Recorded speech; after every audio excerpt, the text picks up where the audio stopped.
मध्य प्रदेश में आप सभी का स्वागत है। मध्य प्रदेश में इस वक्त चुनाव के परिणाम आने के बाद में भी राजनीतिक हलचल लगातार बनी हुई है। मध्य प्रदेश में अब सीएम कौन होगा, और सीएम के बाद में एक और सवाल आ गया है कि जो बड़े नेताओं को केंद्र से मध्य प्रदेश की राजनीति में लेकर आए हैं, फिर चाहे वो प्रहलाद पटेल हो, नरेंद्र सिंह तोमर हो, कैलाश विजयवर्गीय हो, या और सांसद जिनके अब इस्तीफे भी हो चुके हैं क्योंकि चुनाव जीत गए हैं। तो अब सवाल ये है कि जो इन बड़े नेताओं को मध्य प्रदेश की राजनीति में लेकर आए हैं, तो इन्हें कहां पर समाहित करेंगे, कहां पर एडजस्ट करेंगे, क्योंकि ये सिर्फ मंत्री के पद से तो संतुष्ट होने वाले नहीं है। क्योंकि जो केंद्र में कैबिनेट मंत्री रहा हो वो मध्य प्रदेश में सिर्फ मंत्री बनकर रह जाए, ये संभव नहीं होता है और कहीं जस्टिफिकेशन भी नहीं होता है। तो एक बड़ा सवाल हो गया है कि क्या अब मध्य प्रदेश में 2 डिप्टी सीएम की संभावनाएं बन रही हैं? क्या केंद्र दबाव महसूस कर रहा है? यदि कोई डिप्टी सीएम बनता है तो वो कौन होंगे, और उसके बाद में मध्य प्रदेश की राजनीति में क्या बदलाव आएगा, इस पर लेकर इस वक्त राजधानी की गलियारों से लेकर पूरे मध्य प्रदेश में चर्चाओं का दौर जारी है। इस पर बातचीत करने के लिए कि आखिर क्या संभावनाएं बन सकती हैं, हमने हमारे स्टूडियो में इनवाइट किया है राजनीतिक विश्लेषक को और जर्नलिस्ट को। हमारे साथ में इस वक्त दिलीप अवस्थी जी मौजूद हैं। दिलीप जी एक राजनीतिक विश्लेषक हैं और लंबा अनुभव राजनीति में रखते हैं। दिलीप जी, बहुत स्वागत करते हैं हम आपका। हमारे साथ में मौजूद हैं तरुण दीक्षित जी, जो राजनीतिक विश्लेषक हैं और एक्सपर्ट हैं, राजनीति पर अपने व्यूज लगातार रखते हैं, और आपका भी बहुत स्वागत करते हैं तरुण जी। और हमारे साथ में मौजूद हैं तिवारी जी, जो सीनियर जर्नलिस्ट हैं और लगातार राजनीतिक मामलों पर उनके व्यूज आते रहते हैं। सबसे पहले तिवारी जी, आपसे बात करना चाहूंगा कि मध्य प्रदेश की राजनीति में जो हलचल है वो तो आप देख ही रहे हैं, लेकिन क्या अब डिप्टी सीएम की संभावनाएं बन रही हैं? क्या ऐसा संभव है कि एक सीएम और मध्य प्रदेश में 2 डिप्टी सीएम बना दिए जाएं, तब जबकि बड़े जो कद्दावर नेता हैं उन्हें केंद्र से हटाकर मध्य प्रदेश की राजनीति में ले आए हैं मोदी जी? देखिए, सबसे बड़ी बात चौंकाने वाली थी कि जब जैसे ही 7 सांसदों को मध्य प्रदेश की धरा पर उतारा था, तो इससे कोई बहुत कुछ संकेत आ गया था कि इनमें से जो भी जीत कर आएंगे और सभी जो चेहरे हैं वो मुख्यमंत्री के चेहरे हैं।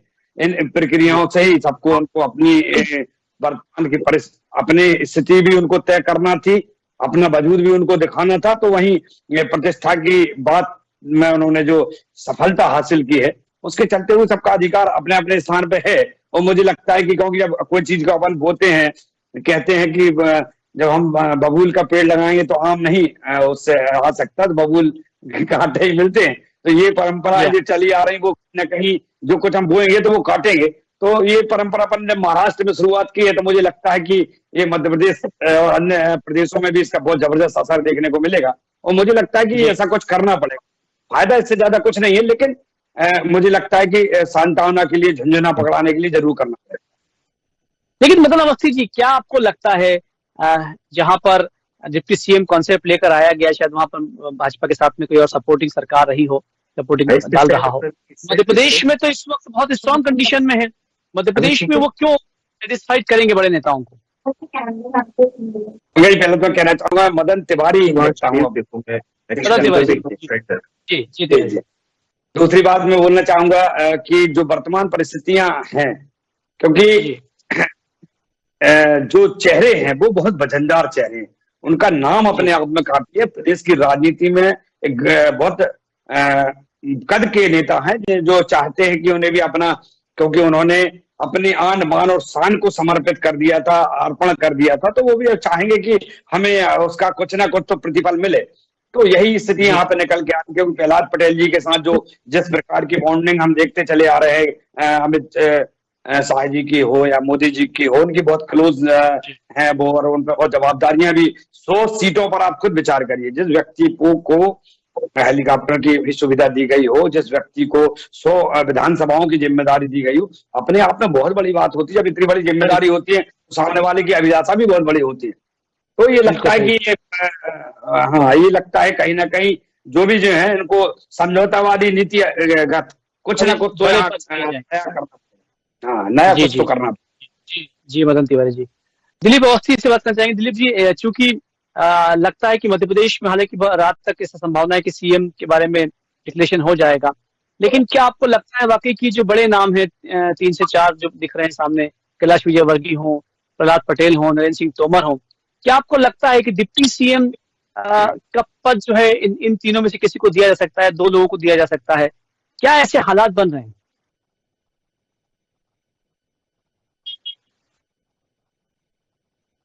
दिलीप जी, आपकी आवाज नहीं आ पा रही, शायद आपका आपका आवाज जो है म्यूट है। ओके। जी हाँ, नमस्कार अभी पंकज जी, मेरी आवाज आ रही है अब? जी आ रही। हाँ, मैं सबसे पहले बता दूं कि मैं बहुत लंबे समय से, चूंकि मैं संघ से भी जुड़ा हूं और मेरा काफी बड़ा मीडिया सर्कल भी है और एनालिस्ट भी रहा हूं मैं। मध्य प्रदेश की जो राजनीति है वो हम उत्तर प्रदेश की राजनीति से कंपेयर नहीं कर सकते हैं। वन थिंग, डिप्टी सीएम जो है, जो यूपी में जो उन्होंने बनाया है, वो चूंकि बड़ा राज्य है, वहां की पॉलिटिकल परिदृश्य जो है थोड़ा सा डिफरेंट है।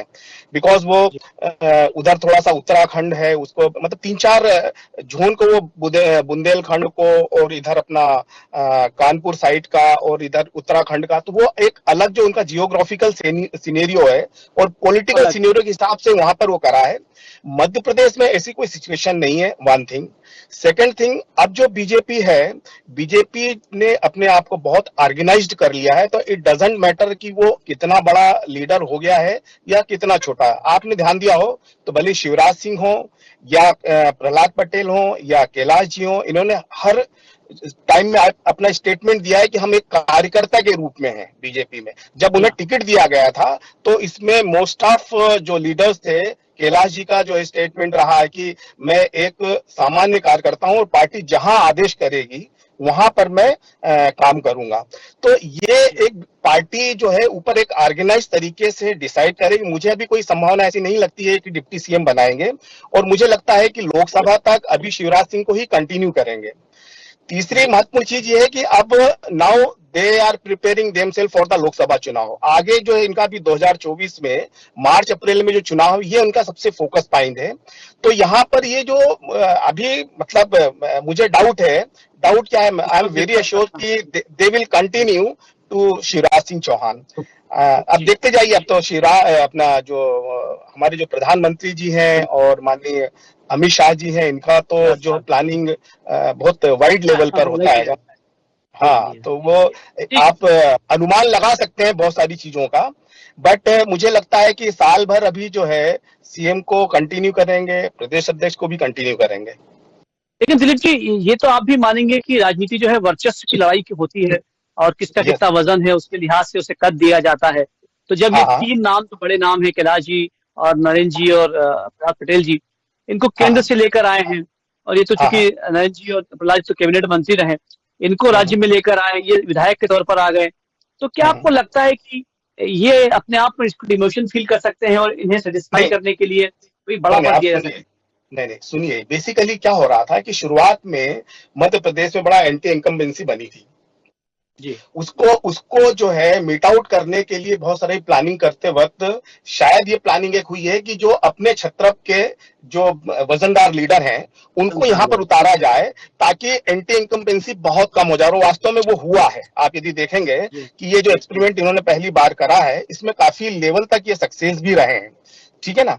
तो ये तो एक प्लानिंग का एक पार्ट है। इसका ये कतई मतलब नहीं होता है कि उन्होंने सीएम फेस उन्होंने पहले से ही डिक्लेयर करा ही नहीं था, एक चीज।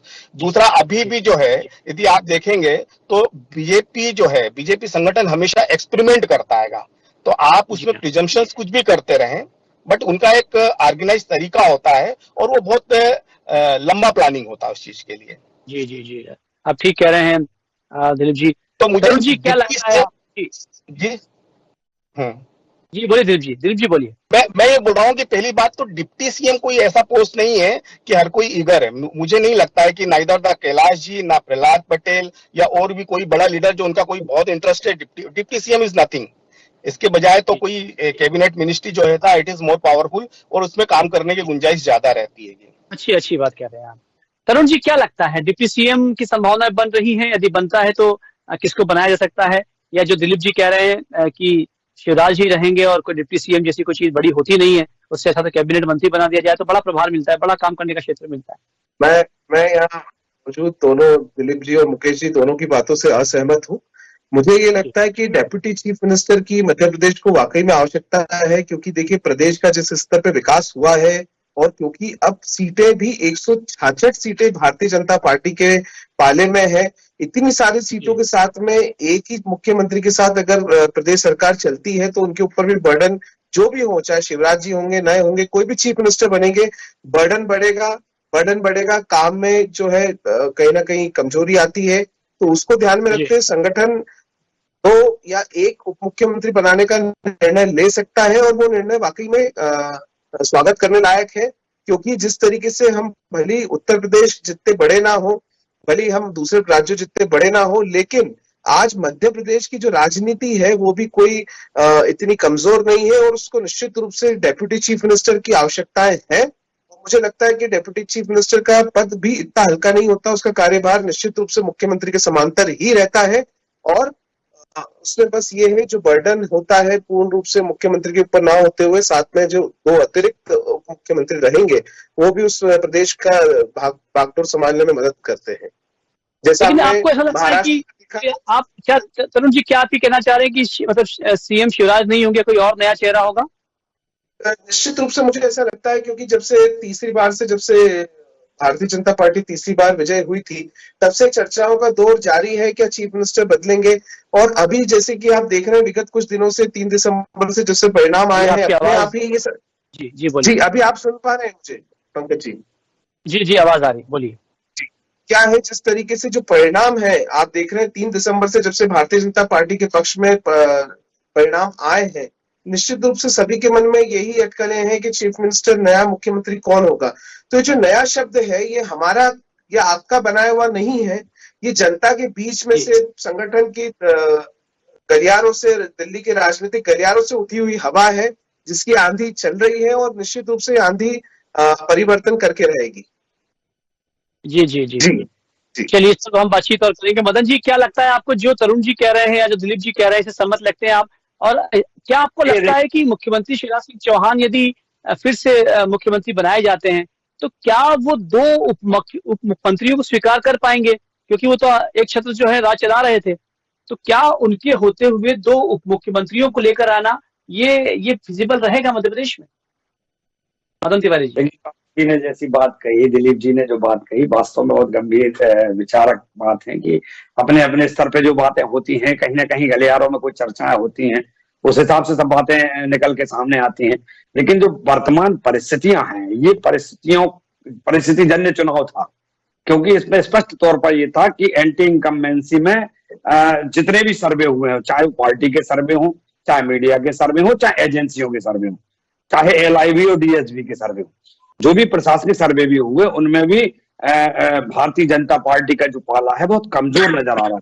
लेकिन उस पर बहुत मजबूती के साथ जो चाणक्य हैं भारतीय जनता पार्टी के, उन्होंने बैठ के एक रणनीति तैयार करके जो एक पूरा ये कहे कि चक्रव्यूह तैयार किया, और चक्रव्यूह के आधार पर जो उन्होंने चुनाव को लड़ा है, टेबल वर्क जिसे हम कह सकते हैं, टेबल वर्क पर उन्होंने चुनाव लड़ा है, और आज जो विजय हासिल की है, ये वास्तव में उसका ही परिणाम है। मोदी मैजिक।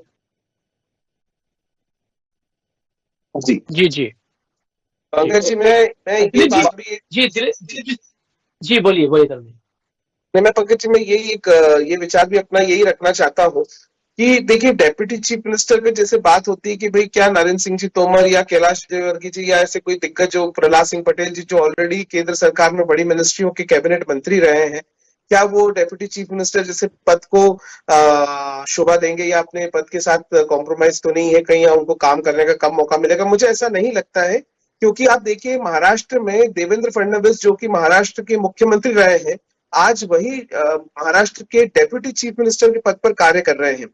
तो पार्टी और संगठन, भारतीय जनता पार्टी की जो सोच है, उसके अंदर में कोई भी छोटा बड़ा कार्य नहीं होता है।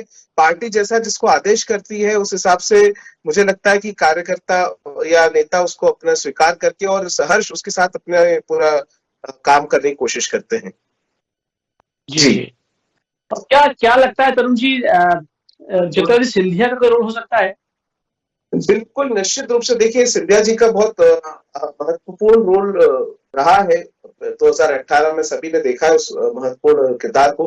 तो आज हालांकि सरकार जो है पूर्ण बहुमत में है, 2/3 बहुमत से के साथ स्थापित है, लेकिन फिर भी जब नेता बड़े होते हैं तो बड़े नेताओं की निश्चित रूप से कहीं ना कहीं दरकार होती है, और इस बार भी ये दरकार बनी रहेगी। जी जी जी चलिए, दिलीप जी से बात कर। दिलीप जी, आपको आवाज आ पा रही है हमारी? हाँ बिल्कुल आ रही है। यस जी दिलीप जी, क्या क्या लगता है, आप कह रहे हैं कि मुख्यमंत्री शिवराज सिंह चौहान को रिपीट किया जाएगा और डिप्टी सीएम को के वाली कॉन्सेप्ट को भी आप खारिज कर रहे हैं, तो फिर क्या देखो क्या कारण है, इतना समय क्यों लग रहा है, क्यों देखो आखिर मंथन देखो चल अब रहा है? नहीं नहीं नहीं, जी ये जो है चूंकि 3 राज्य हैं, है ना, इसको थोड़ा सा समझना पड़ेगा। 3 राज्य हैं और मात्र अभी 4 महीने बाद जो है लोकसभा के चुनाव है, ठीक है ना। तो जी अभी जो भी डिसीजन है वो एक ऐसा डिसीजन होगा ताकि लोकसभा तक कुछ भी डिस्टरबेंस नहीं हो। वन थिंग कि ये सिर्फ सीएम बनाने तक का नहीं है, इसमें बहुत लंबी प्लानिंग है कि भाई आगे किस तरह जो सीएम रहेंगे या दूसरे मिनिस्टर रहेंगे किस तरह काम करेंगे, ताकि कोई विरोधाभास भी पैदा नहीं हो, सारी चीजें एडजस्ट भी हो जाए। One thing. सेकेंड थिंग, ये कांग्रेस और बीजेपी में थोड़ा सा डिफरेंस ऐसा नहीं है कि एक वहां से बस आदेश हुआ और मिनिस्टर बन गए। यहाँ पे एक कमेटी होती है, संघ भी होता है, एंड दूसरे और भी इंटेलेक्चुअल कमेटी भी जो है हमारी पार्टी के अंदर मतलब रखी जाती है, और ये सारी चीजें जो होती हैं इसके बाद निर्णय लिया जाता है। तो ठीक है, इसमें मेरे ख्याल से कोई बहुत ज्यादा अभी 3 को डिक्लेयर हुआ है, 4 दिन हुए हैं, मुश्किल से 1-2 रोज में हो जाएगा। और देखो जो शिवराज सिंह को कंटिन्यू करने का कारण ये है कि अभी जो प्रदेश में बहुत सारी योजनाएं वो सारी चीजें हैं, और जो सिचुएशन बनी है उसमें अभी कोई यदि नया, ये मेरा अपना व्यक्तिगत आकलन है कि यदि कोई नया सीएम आता है, वो आता है तो I think it will take a time to understand everything. वहां पे अभी कोई फाइनेंशियल स्ट्रक्चर है, सोशल स्ट्रक्चर है, सारी चीजें। चूंकि जो शिवराज सिंह है वो ऑलरेडी इन सारी चीजों के बड़े मंजे हुए खिलाड़ी हैं, तो मुझे ऐसा लगता है कि कम से कम लोकसभा चुनाव तक तो ये कोई भी इस तरह के रिस्क नहीं लेंगे। हाँ, छत्तीसगढ़ और राजस्थान में चूंकि नई गवर्नमेंट बनी है उनकी, तो वहां पर सारी पॉसिबिलिटीज हैं, बट मेरे लिहाज से जो है मध्य प्रदेश में अभी ऐसी कोई सिचुएशन भी नहीं है। फिर आगे फर्दर मोर जो भी बदलाव होगा वो कर सकते हैं, उसमें कोई दिक्कत नहीं। दूसरी चीज मैं थोड़ा सा बता दूं कि जो डिप्टी चीफ मिनिस्टर का जो है ये it is not the constitutional post, है ना। ये अर्जुन सिंह के टाइम से एक जो है शोभित करने वाली पोस्ट है ना। उसको थोड़ा सा यदि आप ध्यान में देखें तो मुझे नहीं लगता है कि उसमें यदि इन सभी दिग्गजों से पूछा जाए तो इनका कोई बहुत इंटरेस्ट भी रहेगा। जी जी जी तो वैसे भी मध्य प्रदेश जो है वो लोकसभा की दृष्टि से तो काफी स्ट्रांग है, क्योंकि 29 सीटों में से 28 तो भाजपा के पास में ही से, तो बहुत ज्यादा मेहनत करने की आवश्यकता तो मध्य प्रदेश में दिखाई नहीं देती। ऐसा नहीं होता है। सिचुएशन हमेशा चेंज होती रहती है, और किसी भी पार्टी स्तर में ये मान के नहीं चलते हैं कि देखो आप इसके पहले के इलेक्शन देखोगे तो मतलब 18 में जो हुआ था इलेक्शन, तो स्टेट में कांग्रेस आ गई थी और इधर लोकसभा में जो है बीजेपी आ गई थी। तो ये तो पब्लिक को मूड को स्विंग होने में टाइम नहीं लगता है, तो वो तो कंटिन्यूशन कोई भी पार्टी हो अपनी स्ट्रेंथ बरकरार रखने के लिए कांस्टेंट काम करती रहती है उसमें। और क्या लगता है दिलीप जी, लोकसभा जो मध्य प्रदेश में जो बम्पर जीत हुई है, 167 सीटें आई हैं, इसका लाभ कहीं केंद्र को मिलेगा, लोकसभा चुनाव में मिलने वाला है मोदी जी को? बिल्कुल। ये इवन इस इलेक्शन में भी तीनों स्टेट में भी आप देखेंगे तो इसमें मोदी का है जो एक ट्रस्ट जो है, मैंने कई यूथ से बात करा और वो करा तो लोगों ने, ठीक है एमपी के चीजों में कुछ प्लस माइनस रहा है, बट अल्टीमेटली इसमें एक जो यूथ जो शुरू में थोड़ा सा एंटी हो गया था, बाद में वापस स्विंग करके और वो बीजेपी की ओर चला गया, तो उसने कहीं ना कहीं मोदी को वापस देखा है कि यार हमको मोदी पे जो यूथ का ट्रस्ट है अभी भी बरकरार है। तो यही इसने ही एकदम से बम्पर जीत, लाडली बहना ने भी काम किया है, पर मोदी का जो वो रहा है गारंटी जो एक उन्होंने भेजी थी ना कि मोदी की गारंटी है, वो कहीं ना कहीं जरा हिट किया है लोगों में। Modi magic yes Modi magic. Madan ji आपसे पूछना चाहूंगा, क्या लगता है आपको, चूंकि दिलीप जी तो खारिज कर चुके हैं कि डिप्टी वाली पोस्ट तो अब संभव नहीं है और मुख्यमंत्री शिवराज सिंह चौहान रिपीट हो रहे हैं, आपको क्या लगता है डिप्टी सीएम अगर बनते हैं तो तीनों नाम में से कौन सा डिप्टी सीएम बनेगा? कैलाश विजयवर्गीय, प्रहलाद पटेल या नरेंद्र सिंह तोमर? दिलीप जी जो कह रहे हैं बात बिल्कुल सही है कहीं ना कहीं, क्योंकि आने वाले चुनाव जो है बहुत नजदीक हैं। मार्च या अप्रैल की स्थितियां बन के सामने खड़े हैं कि चुनाव हर हाल में होंगे। इन स्थितियों में एकदम से कोई विरोधाभास की स्थिति नहीं बनाई जा सकती प्रदेश स्तर पर, क्योंकि यदि ऐसा कुछ करते हैं तो उनको भी ये मालूम है कि सिंधिया जी इन्हीं सब कारणों से भारतीय जनता पार्टी उन्होंने ज्वाइन की थी, तो ये सब चीजों को भी मतलब ऐसा नहीं कि इग्नोर करके कोई काम करेंगे। तो मुझे लगता है कि ये 6 महीने कम से कम 6 महीने साल भर का जो अभी दिलीप जी ने बोला भी कि सीएम, तो मुझे लगता है कि वो नहीं बदलेंगे, सीएम शिवराज सिंह जी भी आएंगे। और इसका संकेत इस बात से जा रहा है कि उनको बुलाया जा रहा है, फिर भी वो दिल्ली नहीं जा रहे हैं। तो ये दिल्ली ना जाना भी कहीं ना कहीं इस बात की इंडिकेशन दे रहा है कि हम नहीं आ रहे भाई, जिसको जाना जाए। प्रहलाद जी पहुंच चुके हैं, कैलाश विजयवर्गीय, तोमर जी, अन्य सभी जो सांसद हैं, सभी जो ऐसे जो सांसद जो चुनाव लड़े थे, सभी पहुंच चुके हैं जीत के बाद। लेकिन अभी तक मुख्यमंत्री शिवराज सिंह जी वहां नहीं पहुंचे। इसका अपने आप में एक संकेत जाता है कि भाई दिल्ली नहीं जाऊंगा जी। एक बात और, मेरा से चाहे नरसिंहपुर में चाहे डिंडो, अन्य कई जगह पर उन्होंने स्पष्ट बोला है कि आपके जो भी सर्वे कुछ भी बोल रहे हो, लेकिन हम सरकार बनाने जा रहे हैं भारी बहुमत के साथ, लाडली बहनाओं के आशीर्वाद के साथ हम सरकार बनाने जा रहे हैं। तो ये बात उन्होंने स्पष्ट बोल दी और बोले मामा मुख्यमंत्री, मामा को भूल नहीं जाना मामा। ये बात उन्होंने इंडिकेशन दी है ऊपर कि भाई हम यदि मेहनत कर रहे हैं, क्योंकि हमारे ऊपर ये लग रहा है आरोप प्रत्यारोप कि भाई हमारे कारण या एंटी इनकम्बेंसी कारण ऐसा होगा, तो ये हम सामने नहीं आने दे रहे, हम अपनी सरकार मजबूती के सामने कराएंगे। तो ये भी जानकारी कहीं ना कहीं, ये बात जो है वहां जो गणतज्ञ बैठे हैं उनको इस बात का आभास है, और इस आभास के चलते हुए मुझे लगता है कि वो मुख्यमंत्री बने रहेंगे।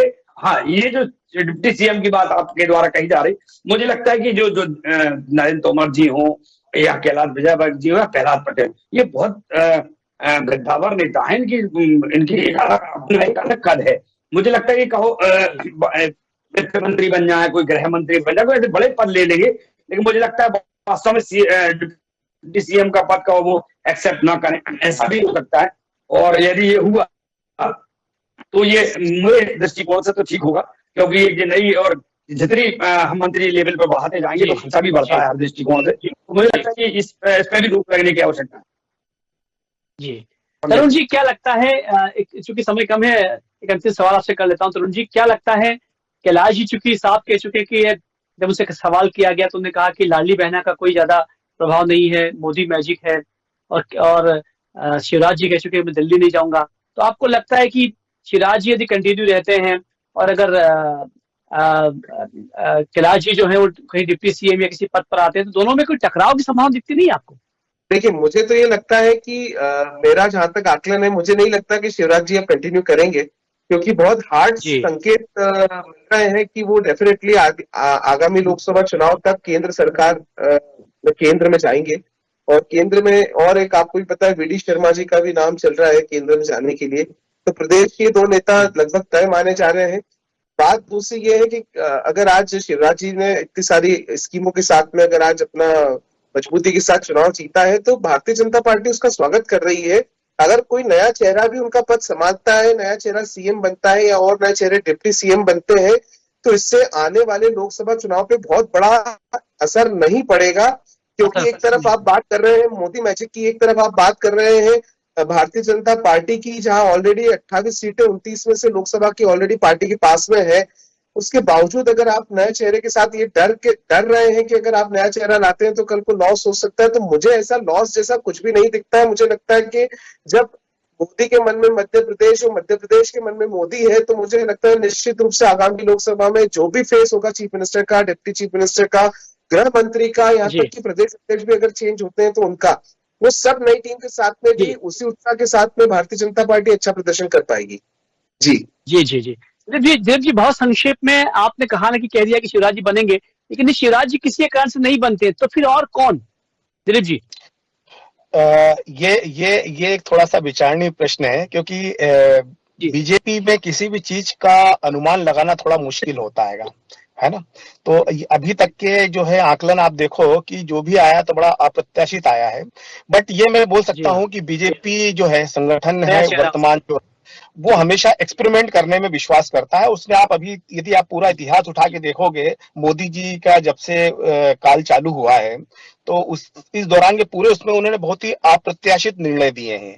तो इसमें भी कहीं ना कहीं संभावनाएं उसकी बनी हुई हैं। बाकी जो हमारे दिग्गज लीडर हैं मध्य प्रदेश के, उनका अनुभव का लाभ तो पार्टी को और हमेशा मिलता रहा है। हाँ, चलिए निश्चित रूप से बहुत जल्दी जो है पता लग भी जाएगा। हालांकि आप सबसे बातचीत करने के बाद ये बात समझ में आ रही है कि कुछ मामला उलझा हुआ जरूर है, और शायद इसी उहापोह में केंद्र है, और शायद आज शाम तक जो है वो चीजें तय हो भी जाएंगी कि सीएम कौन बनता है, या अगर डिप्टी सीएम बनता है तो वो कौन बनता है, या कोई नया चेहरा आता है। बहरहाल दिलीप अवस्थी जी, तरुण जी और मदन जी, हमसे बातचीत करने के लिए बहुत सारा धन्यवाद। आप देखते रहिए साधना न्यूज़ मध्य प्रदेश। नमस्कार।